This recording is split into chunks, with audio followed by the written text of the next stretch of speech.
नवी मुंबईतील उल्वे सेक्टर 8 मध्ये सिडकोच्या प्लॉटवर उभारण्यात आलेल्या अनधिकृत ढाब्याला काल मध्यरात्री अचानक भीषण आग लागून संपूर्ण ढाबा क्षणार्धात जळून खाक झाला। आग प्रचंड स्वरूपाची असल्याने परिसरात काही काळ भीतीचं वातावरण निर्माण झालं होतं। सुदैवाने या घटनेत कोणतीही जीवितहानी झालेली नाही।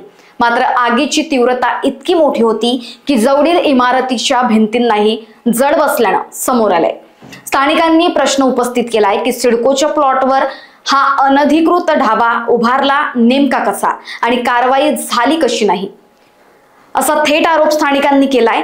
घटनास्थळी अग्निशमक दलानं तातडीनं पथक पाठवून आग नियंत्रणात आणली। मात्र तोपर्यंत ढाब्यातील सर्व साहित्य, यंत्रसामग्री आणि संरचना पूर्णपणे नष्ट झाली होती।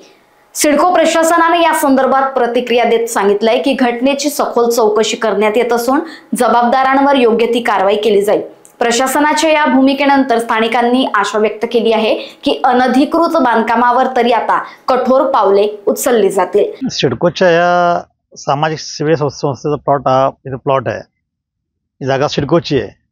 सिडकोच्या जागेवर अतिक्रमण करून सुहास गोंधली नावाच्या एका बामणडोरी गावातील व्यक्तीने इथं इलिगल ढाबा इथं उभा केला होता आणि पहाटे त्या ढाब्याला गॅस सिलेंडरचा स्फोट होऊन प्रचंड प्रमाणात मोठ्या प्रमाणात आग लागली।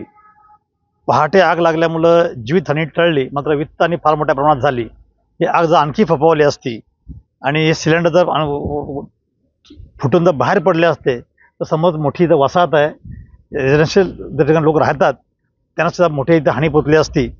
परिणामी मला हे सांगायचं आहे ह्या निमित्तानं की अद्यापन पोलिसांनी कुठल्याच प्रकारची कार्यवाही यांच्यावर केलेली नाही आहे। खरं पाहता सुहास गोंधलीवर इलिगल ढाबा चालवण्याबद्दल, इलिगल सिलेंडर गॅस आणल्याबद्दल, MSCBचे कनेक्शन घेतल्याबद्दल पोलीस स्टेशनला गुन्हे दाखल व्हायला पाहिजे आणि याची सुद्धा जाण दक्षता अधिकारी सिडको आणि अतिक्रमण पथकांनी घेतली असती तर हा अनर्थ टळला असता असं मला वाटतं। लोकवाहिनी न्यूज करिता ब्युरो रिपोर्ट, नवी मुंबई।